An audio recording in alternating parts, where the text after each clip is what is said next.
Hello, I'm Rida Fakhri. Welcome to We the People. In this hotly contested U.S. presidential campaign, one issue has been largely overlooked: poverty.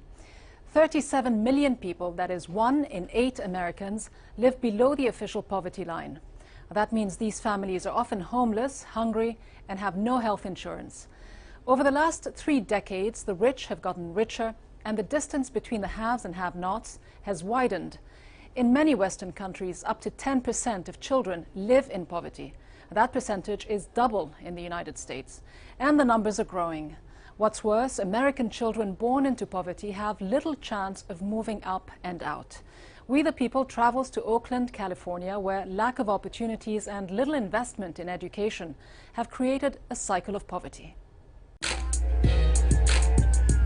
Either you help the solution or you part of the problem. Right now, I need a lot of money to solve them. If you can't produce, I must cut you loose. Your boy laced up like a girl. And if we don't take a stand, it can be you, it can be me.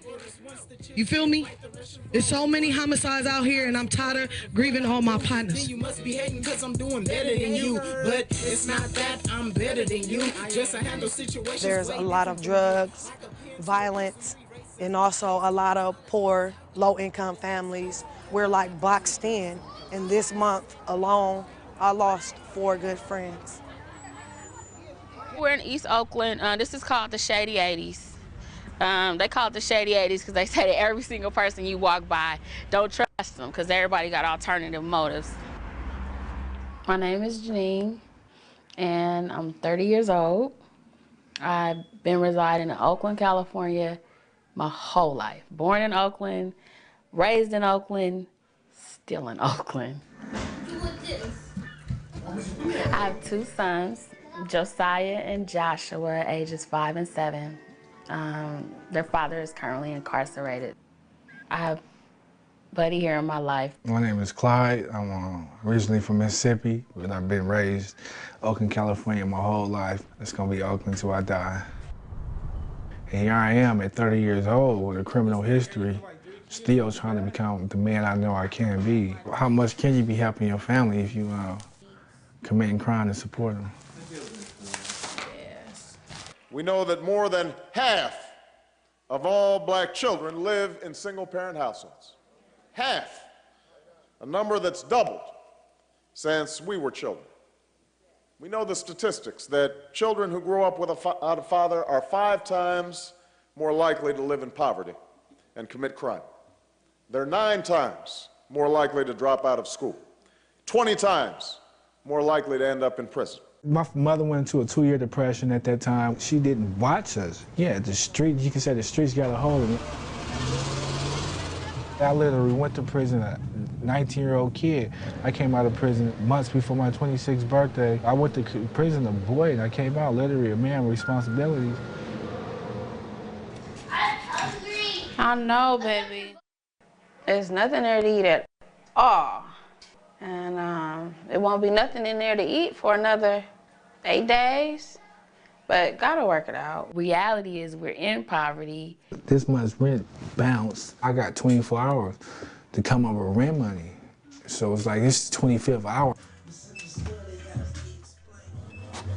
And I'm sitting here filling out these job applications. I'm sitting here doing what they said I was supposed to do, and it's not happening. And every day I wake up, these kids are homeless. Okay.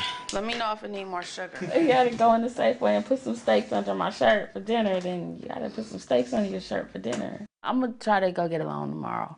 I don't have a job. So, yeah, I gotta try it. To get a payday loan, you need a job. Buddy, what you want me to say? Position. Yeah, just put on the resume, entry-level position. Okay. Entered and completed Men in Valor Academy, counseling, interacting with life coaching, positive speaking, drug rehabilitation. Yeah, there you go, high five.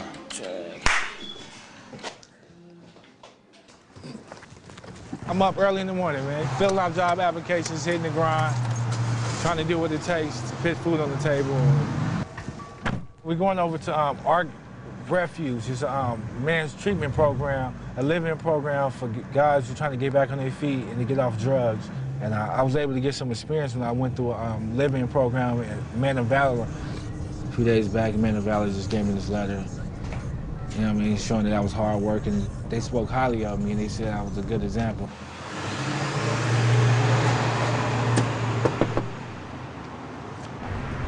Should be somebody here 24 hours a day.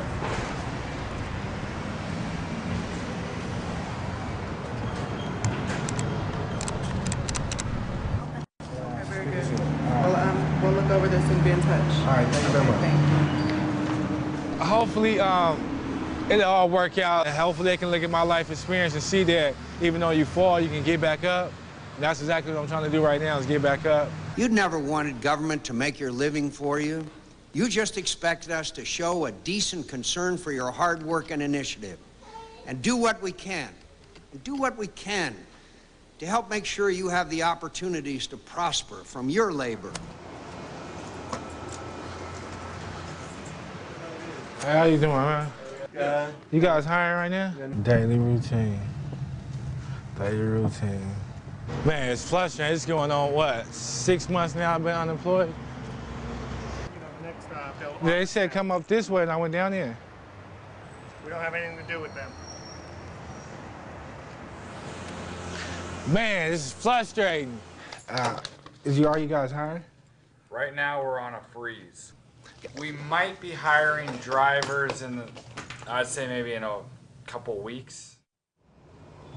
There's some neighborhoods in the city of Oakland where the unemployment rate is 60%. We also have people who are working 2 and 3 jobs and still living below the poverty line. I work, their father works, we pay bills, we have to decide which bill to pay instead of being able to pay them all. And after the fact, there's not enough money to buy enough groceries to feed us. It's myself, my 2 children, and their father. He works full-time, I work 5 hours a day, and I also pick up cans and bottles for extra money, and I also do a little hair on the side, and even with all of that, we're not able to make ends meet. Thank you so much. I've been working with Project Outreach for over 15 years, and as we see it today, it's getting worse. The lines are getting longer.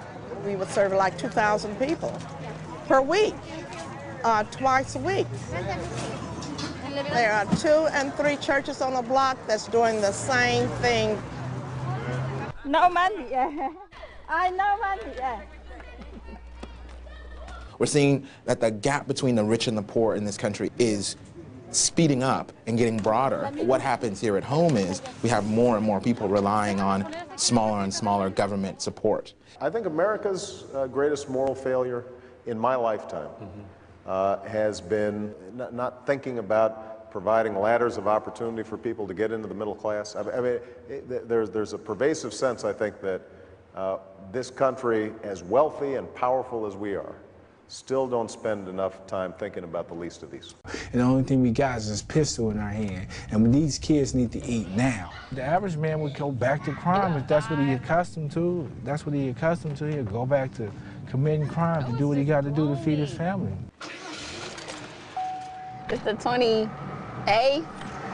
of the month, and I haven't paid the rent for the month, so I'm going to go get a payday loan to pay the rent. With the payday loan, you have to have a paycheck stub, a check. We driving a little far out because I have pretty much burnt all the payday loan places in the area. It worked out great. I got the payday loan. They called the job to verify, and no one answered, so everything went cool. $254, which is how much I owe. We're going to the food pantry to go to get some food in this refrigerator. Mostly they just give rice and beans and stuff, but it helps. Come on. Come on, baby, let's go get some food. Pick up July from school early. Hi, how are you? Oh, that's my kids. Overweight food the 4th Monday of every month, and we have free breakfasts on the 2nd and 4th Saturday. You get free meals, you bring your kids in and go to Vacation Bible School. Okay? What? Okay. So we're known as the Eaton Church. Okay. Sign in right over there. Thank you. Okay. Thank you. Come on, boys. Government must be attentive to the impact of its policies on families so that it doesn't, through inattention or arrogance, make it harder for parents to have the resources to succeed in the greatest work of their lives, raising their children. Can I get some more spaghetti if I'm still hungry when I finish my own spaghetti? Yeah, hopefully there's some left, baby. When you have a young person who goes to a school that doesn't have enough money to buy enough books for every student, when you have a young person who lives in a neighborhood where, again, there's not a grocery store and they have to walk far or eat from the liquor store and they're eating sugar and processed foods, when you have a young person whose family is struggling making ends meet, they don't start off in the same place as a kid who's living in, in this community where there are tons of these big, beautiful homes, tons of grocery stores, everybody, has a job, and people have savings and whatnot. You're not starting in the same place. There's not equal opportunity. And the kids don't have the same outcomes. Family's not safe, not safe. Because our daddy's in jail, and he's gonna get out.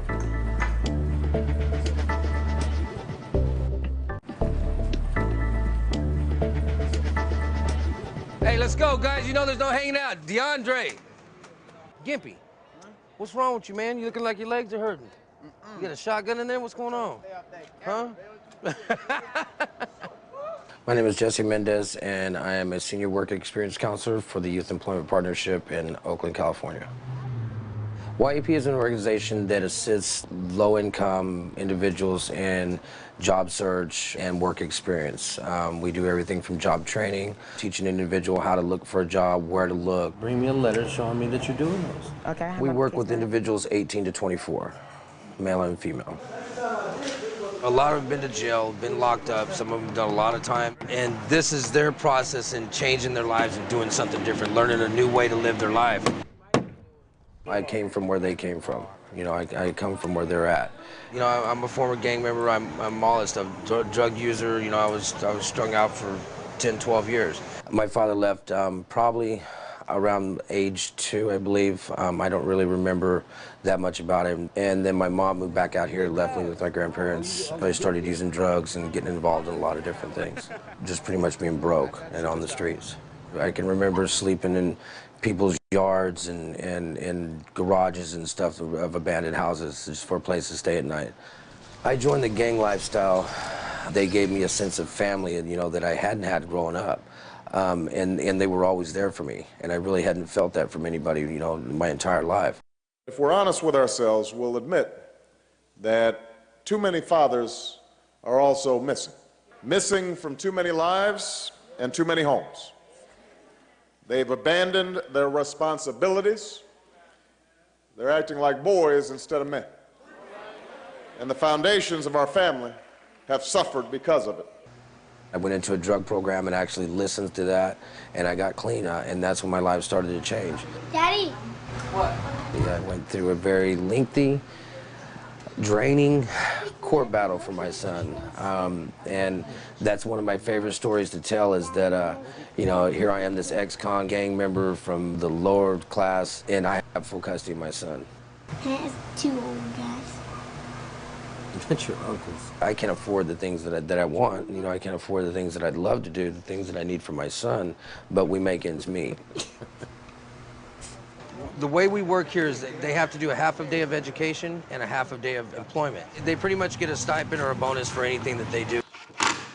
This entire building used to be a warehouse. Everything that's done here is all done by our students, so that they're learning a trade and learning something at the same time. Is that my yaw in there sleeping? Yes, that is your yaw. Excuse me. Slobbering on my table again. Get up, y'all. We also do the GED prep here on site. It's a generalized test that's equivalent to a high school diploma. Over 3/4 of them need their GED or high school diploma. We spend more in California incarcerating people than we do educating people. If you're locked up in the state of California in prison, spend $30,000 a year to keep you incarcerated if you're an adult. If you're a young person in school, we spend $9,000 to educate you. That's wrong. We're not preparing for our future. I'd say that on my caseload right now, I've got about 40 kids. But out of that 40, maybe 20 of them are showing up. We have 1 in 3 young people will drop out of high school before graduating. We're really in dire straits. I think there's a total of 6 that just got rearrested over the last month and a half. It's tough. I mean, it's really tough for those guys. 1 in 3 black men in the United States will at some point spend time either in prison or jail. It's a huge disproportionate. It's only like 1 in 19 white American.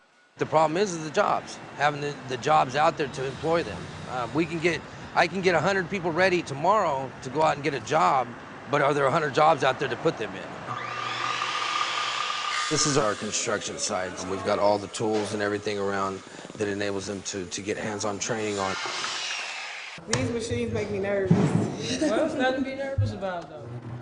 My name is Shamanique Jones. I'm 22 years old. We was raised in a single-parent home. It was rough. I started getting into a lot of trouble out here. Shamanique comes from, a lot of stuff, background, family involved in drugs and gangs and stuff, and herself being involved in drugs and stuff like that, and being a single mom. This is my daughter, Demaya. This is my baby father boyfriend, Damien. I come home and be me, just stay in the house, mind my own business. I built this myself. I didn't need nobody help, you know what I'm saying? I know it look kind of junky, it ain't nothing, but this is what I could call home. My mom, she was on welfare, and she had 5 kids about the age of 22, so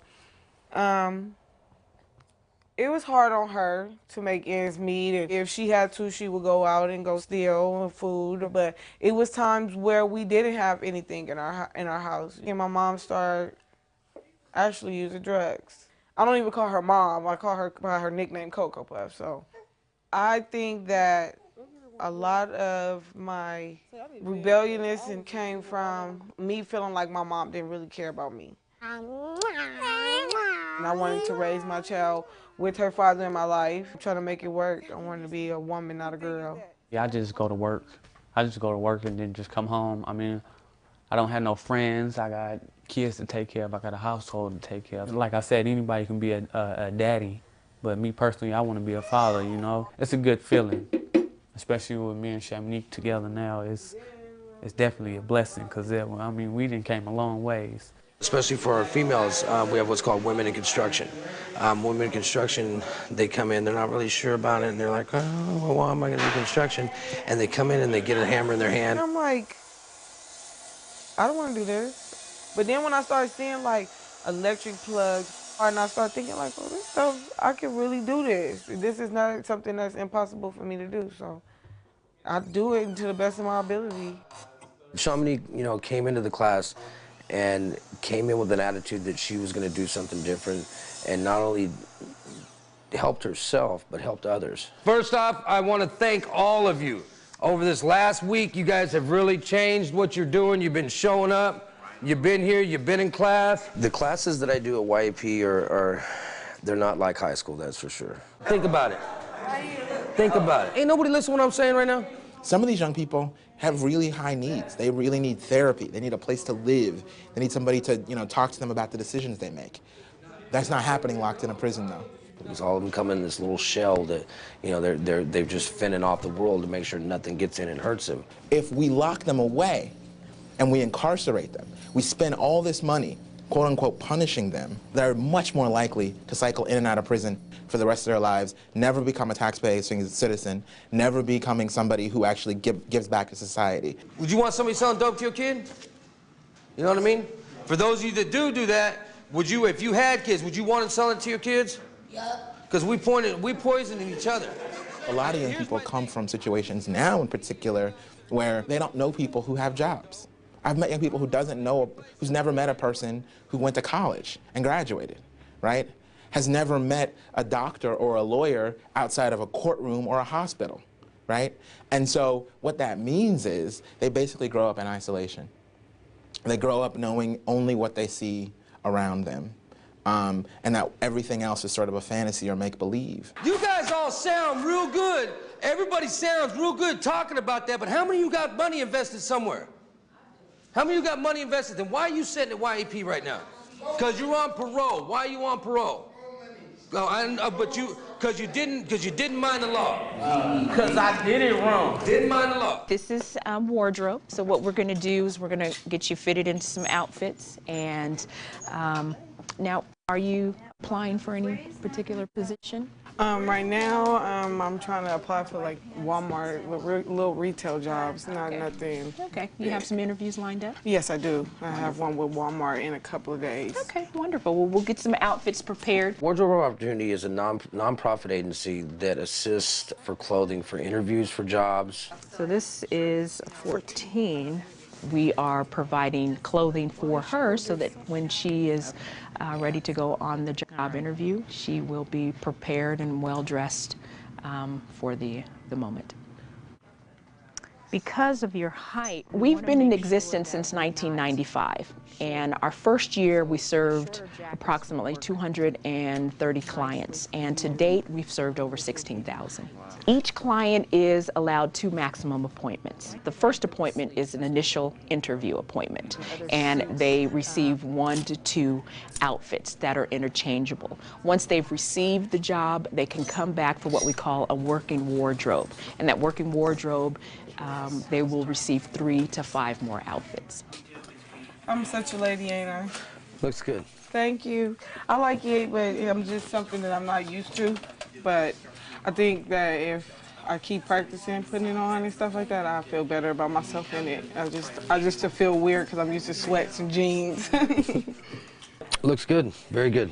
Very professional. That was a new experience for me. I got to see myself dressed up and how I look in a business suit. I felt better about myself. I felt more like a mother. I felt more like a woman. I felt more like a person, business and stuff like that. Okay, but I think you're going to do well. You're going to do just fine. I know. Thank you for joining us. Until next week, I'm Rida Fakhri.